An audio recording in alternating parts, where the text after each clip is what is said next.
না, ও যদি দেশে আসে ওর নাকি পুরুষ অঙ্গ কেটে দিবে, লিঙ্গ ছাড়া সিংহ বানিয়ে দিবে।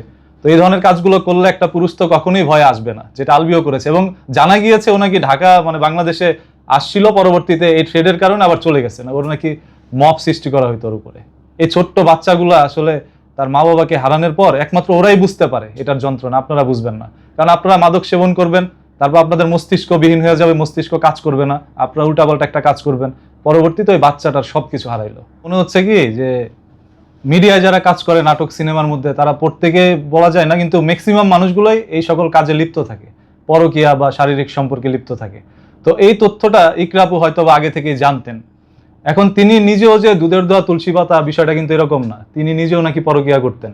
তো তাদের সংসারের মধ্যে অনেক ধরনের কাহিনী হয়েছে আগে, এবং এক পর্যায়ে ইকরা আপু আলবির সাথে সংসার থাকা অবস্থায় তিনি নিজে আরেকটা ছেলেকে বিয়ে করে চলে যায়। পরবর্তীতে যখন আবার আলবির কাছে চলে আসে, তখন আলবি বুকের মধ্যে নাকি পাথর বেঁধে তারপর আবার সবকিছু গ্রহণ করে নেয়। তো বর্তমানে দেখা যাচ্ছে আলবির বিরুদ্ধে পুরো সোশ্যাল মিডিয়া বা সকল মানুষ তার বিরুদ্ধে পোস্ট করছে, ভিডিও বানাচ্ছে। তবে এতে আলবির দোষ কতটুকু সেটা আপনারা একটু যাচাই করে দেখেন। এখন ইকরা আপু মারা গেছে, আলবির কিচ্ছু হবে না, ও দেশে আসবে, আবার নাটক সিনেমা করবে, আবার এইসব পরকীয়ার সাথে লিপ্ত হবে, কারণ সবাই করছে, উনিও করবে। মাঝখান দিয়ে ওই ছোট্ট বাচ্চাটা রিজিক, ও তার মাকে হারাইছে এবং বাবাকে একরকম হারানো। সো এই রিজিকের কি হবে, এইটার পাশে কে দাঁড়াবে? হ্যাঁ, ইকরা আপু নাকি অনেকবার তার কাছ থেকে ডিভোর্স চাইছিল, তবে আলবি ডিভোর্স দেয়নি। এক পর্যায়ে মানে তারা মীমাংসা হয়ে যায়, দেখা যায় যে আজকে ঝগড়া লাগছে, একটু পর আবার সবকিছু ঠিক হয়ে গেছে, এইভাবেই সংসারটা চলছিল। তবে যদি ইকরা আপু আসলে ডিভোর্স চাইতো, তাহলে উনি না দিলেও নিজের থেকেই তো ডিভোর্সটা নিতে পারতো কোর্ট থেকে। ডিভোর্স নিলে কিন্তু আজকের এই ঝামেলাটা হতো না। তো আপনারা যারা যারা মানে সংসারের জীবনের মধ্যে আছেন, তারা এরকম কোনো ধরনের কাজ হলে আপনার ডিভোর্স নিয়ে নিজের থেকে, না হলে দিয়ে দিয়েন, তারপরে এইভাবে জীবনটা নষ্ট করেন না। এইভাবে আসলে জাহের আলবিকে থ্রেট দেওয়া হয়েছে ইনবক্সের মধ্যে বা ভিডিওর মাধ্যমে। এখন স্বাভাবিক যে কোনো ছেলে আসবেও না, আসার এবং ইকরা আপুর বান্ধবী যারা পোস্ট করেছে সেই সকল ভিত্তিতেই বলা হচ্ছে। দাবিটা তো আমার না, দাবিটা হচ্ছে জাহের আলবি নিজেই পোস্ট করছে, তার পোস্টটা আপনারা পড়া দেখেন, যে ওইখানেও বলছে কত সালে কার সাথে কি পরকীয়া করছে না করছে, সবকিছু ওর পোস্টের মধ্যে আছে। আমাদের কাজ হচ্ছে জাস্ট পোস্টটা পড়ে মানুষের সামনে তুলে ধরা, আমরা কোনো ক্লেম করতে পারি। যেহেতু উঠে আসে নাই, তিনি তো পোস্টের মাধ্যমে সবকিছু প্রকাশ করছে, এখন কাজটা হচ্ছে আইনের। জাহের আলবি বারবার বলতেছিল যে আমার বাসার সিসি ফুটেজগুলো আপনারা একটু চেক করেন, 25, 26, 27 তারিখের সিসি ফুটেজগুলো চেক করলে আপনারা সবকিছু পেয়ে যাবেন। তো ওই ফুটেজগুলো চেক করা হোক, তদন্ত করা হোক, তারপর তদন্তর পরে আইন কি ব্যবস্থা নেয় সেই অনুযায়ী জাহের আলবি দেশে আসবে বলে জানিয়েছেন। এখন উনি যে পরকীয়ায় লিপ্ত ছিল এটা ইকরা আপু দাবি করছে বা তার বান্ধবীরা দাবি করছে, এখন অন্যদিকে আলবিও দাবি করছে যে ইকরা আপুও পরকীয়ায় লিপ্ত ছিল। এখন এটার কোনো প্রমাণ আমরা কোনো পক্ষ থেকে পাইনি। বললাম তো, যারা মিডিয়া জগতে আছে তারা পরকীয়া করে না বুকে হাত দিয়ে বলাটা অনেক কঠিন, এইগুলোর সাথে তারা জড়িত হয়ে যায় এক পর্যায়ে। তো এই জন্য আসলে এই টাকা দিয়ে যারা মানে চিন্তা করে ভবিষ্যৎ উজ্জ্বল করবে, তাদের ভবিষ্যৎ উজ্জ্বল হয় না। এটা আপনারা দেখেন, যারা মিডিয়ায় কাজ করছে তাদের শেষ পরিণতিটা কি হয়। বাংলাদেশের যারা মিডিয়ায় কাজ করেছে আপনি একটু দেখেন। জাহের আলবির সাথে কোনো ধরনের কন্ট্রাক্ট হয়নি, তবে তার ফেসবুক যেই জিনিসগুলো তিনি পোস্ট করছেন জানাচ্ছেন, ওইগুলোর ভিত্তিতে আমরা কাজ করছি।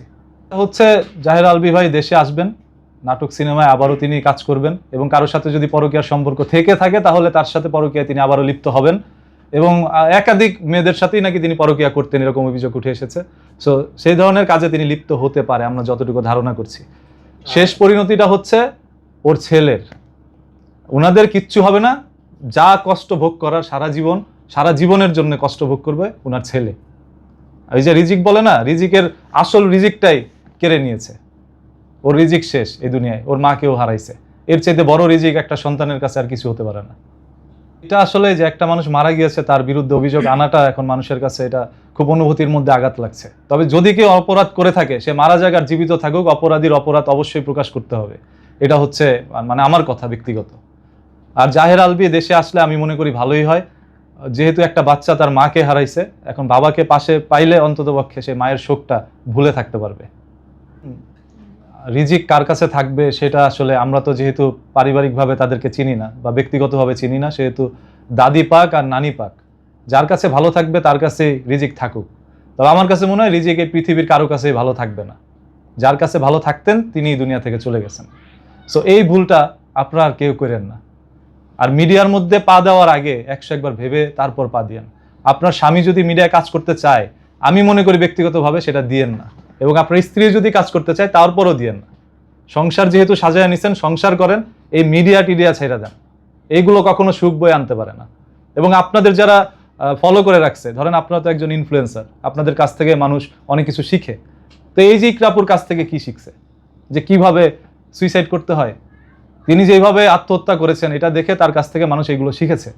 অসংখ্য পরিবার সংসারের মধ্যে এখন এই জিনিসটা নিয়ে ঝামেলা হচ্ছে। বউরা গিয়ে বলছে তো আমার স্বামী পরকীয়া করতেছে, স্বামীর প্রতি সন্দেহ, এই জিনিসগুলো প্রবল হয়ে গিয়েছে এই ঘটনা ঘটার পর থেকে। আপনি একটু যাচাই করলে দেখতে পারবেন।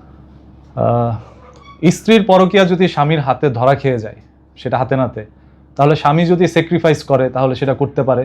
আর যদি দেখে যে কোনোভাবেই হচ্ছে না, তাকে বোঝায় হচ্ছে না, তিনি পরকীয়া আবারও লিপ্ত হচ্ছে, তাহলে ডিভোর্স নিয়ে নেওয়া উত্তম, আপনার সেপারেট হয়ে যান।